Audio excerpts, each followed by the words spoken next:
시장에서 떠오르는 종목들 놓치지 않고 원샷 원킬로 잡아드립니다. 먼저 주식시장을 뜨겁게 달군 주요 업종들 살펴보도록 하겠습니다. 이번 주 초전도체 강세가 이어졌습니다. 시장의 하락 속에서도 관련주들은 급등세를 연출했는데요. 서남과 덕성, 파워로직스가 상한가를 기록했습니다. 오늘 원전 관련주들도 빨간불을 켰습니다. 미국에서 7년 만에 신규 원자로가 다시 가동된다는 소식이 전해지면서 두산 에너빌리티, 일진파워, G2파워 등이 상승 흐름을 나타냈습니다. 하지만 자동차주는 힘을 받지 못했습니다. 현대차와 기아가 지난 7월 미국에서 두 자릿수 판매 실적 증가를 기록했고 기아는 12개월 연속 월별 최다 판매 기록을 경신했지만 오늘 시장 영향으로 현대차와 기아는 물론 부품주들이 하락세를 나타냈습니다. 자, 지금부터 내일장에서 상승 치트키가 될 종목들 점검해 보도록 할 텐데요. 이 시간 한용희 대표와 함께합니다. 대표님 안녕하세요. 안녕하십니까. 네, 오늘 시장의 하락 속에서도 투자자들의 이목이 쏠린 종목들은 존재했습니다.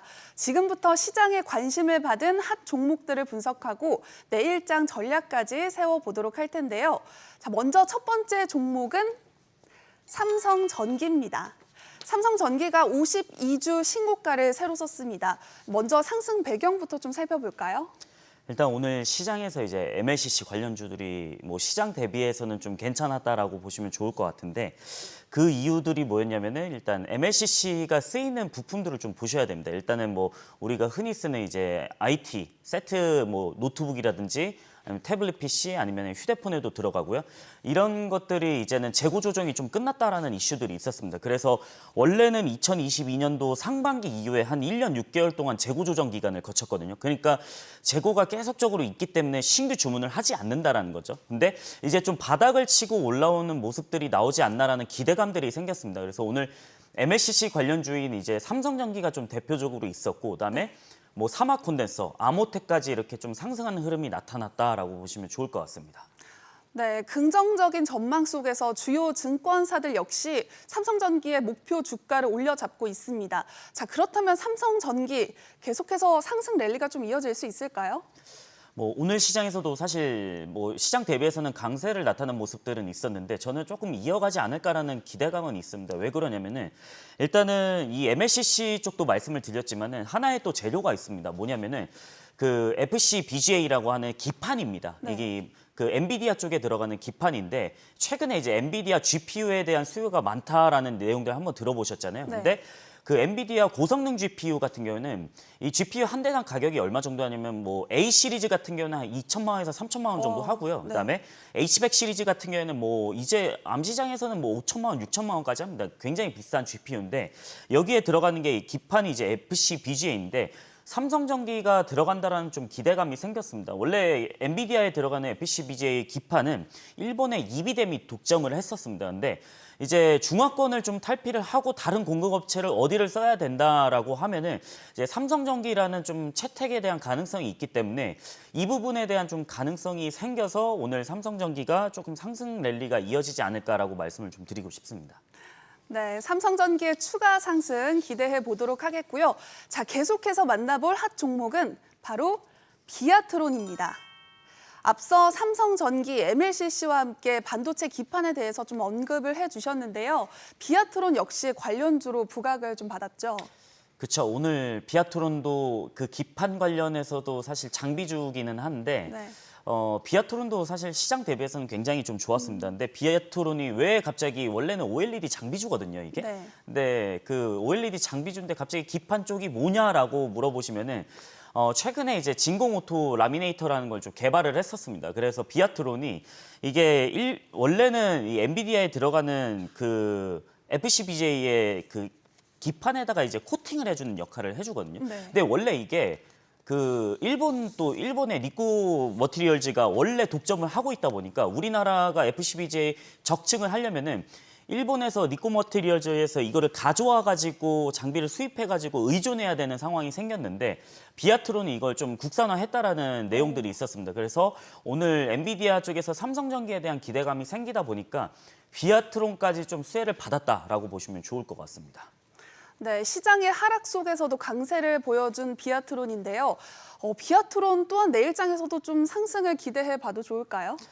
이거는 사실 너무 어려운 질문이기는 한데 당분간은 좀 상승 추세가 이어지지 않을까라는 생각들은 하고 있습니다. 왜 그러냐면 일단은 재료가 또 두 가지가 있습니다. 여기는 이제 그 FCBGA 적층 진공오토 라미네이터를 개발한 이력이 있었고, 그다음에 다른 재료는 뭐냐면은 이제 OLED 쪽이죠.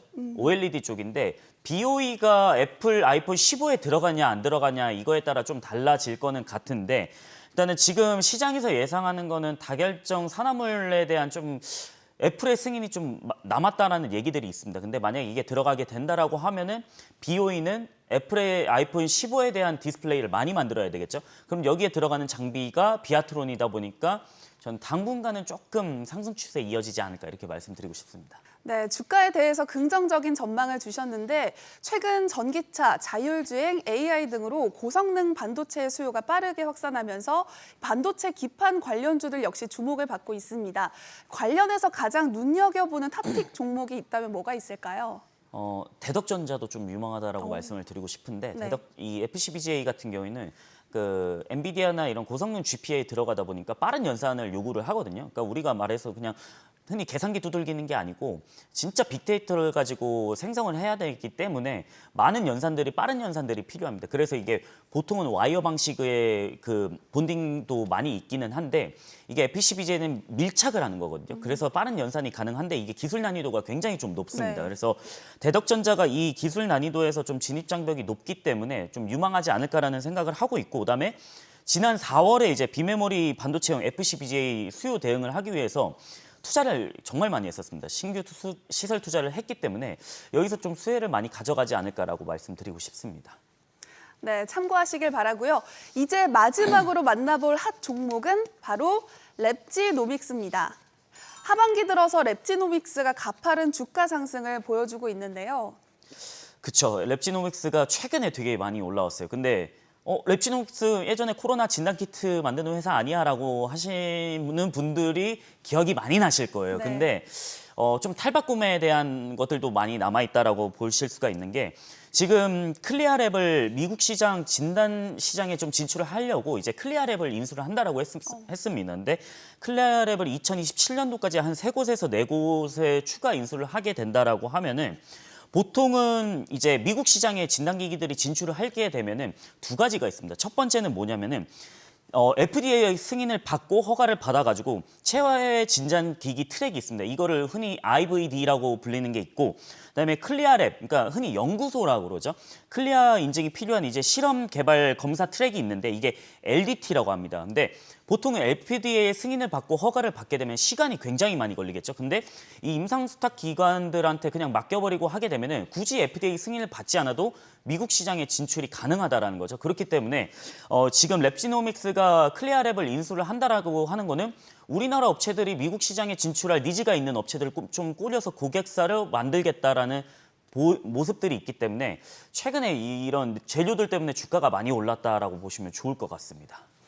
네, 랩지노믹스 제가 듣기로는 직접 탐방을 다녀오셨다고 들었는데요. 네. 개인적으로 궁금한 건데 왜 다녀오신 겁니까? 뭐 보통은 이제 탐방이 100% 다 맞지는 않아요. 근데 중요한 게 뭐냐면은 가가지고 이게 진짜 확실한 재료인지 아닌지가 가장 중요한 내용이고, 네. 그다음에 이 재료들이 사실 시장에서 파악이 될 때 이게 진짜가 맞는지 아닌지는 IR 담당자들이 가장 정확히 알고 있거든요. 그럼 IR 담당자랑 만나가지고 이게 맞는지 아닌지를 좀 확인하고 만나서 좀 대면을 하다 보면은 확실한 좀 중요한 판단들이 섭니다. 그런 이유들 때문에 좀 탐방을 간다라고 보시면 좋을 것 같습니다. 네, 아무래도 직접 다녀오셨기 때문에 더 자세히 알고 계시지 않을까 싶은데요. 앞으로의 전망은 어떻게 보시나요? 일단 아까 말씀드린 대로 이제 3곳에서 4곳을 2027년도까지 인수를 더 하겠다라고 밝혔습니다. 그러면은 우리나라의 그 고객사들이 좀 많아질 수가 있겠습니다. 왜 그러냐면 계속 우리나라 바이오 업체들이 미국 시장을 진출을 하겠다라는 뉴스들이 많이 나오고 있지 않습니까? 네. 그런 회사들이 이제 고객사라는 거죠. 그렇기 때문에 기본적으로 클리아랩 같은 경우는 OPM, 영업이익률이 한 20% 정도 나옵니다. 그래서 영업이익률이 낮게 나오는 수준은 아니고요. 잘 나오기 때문에 만약에 인수를 잘 하고 여기서 구축을 잘한다라고 했을 때는 우리나라의 유망 바이오 기업들에 대한 좀 고객사를 유치를 많이 할 수 있다라고 보시면 좋을 것 같습니다. 네, 참고하시길 바라고요. 주식에 대한 다양한 정보 카카오톡 채널에서 백발백중 수요일을 검색하신 후에 친구 추가하며 만나볼 수 있습니다. 그리고 잠시 후 내일장에서 절대로 놓치면 안 될 핵심주 스포해 주신다고 하니까요. 끝까지 함께해 주세요.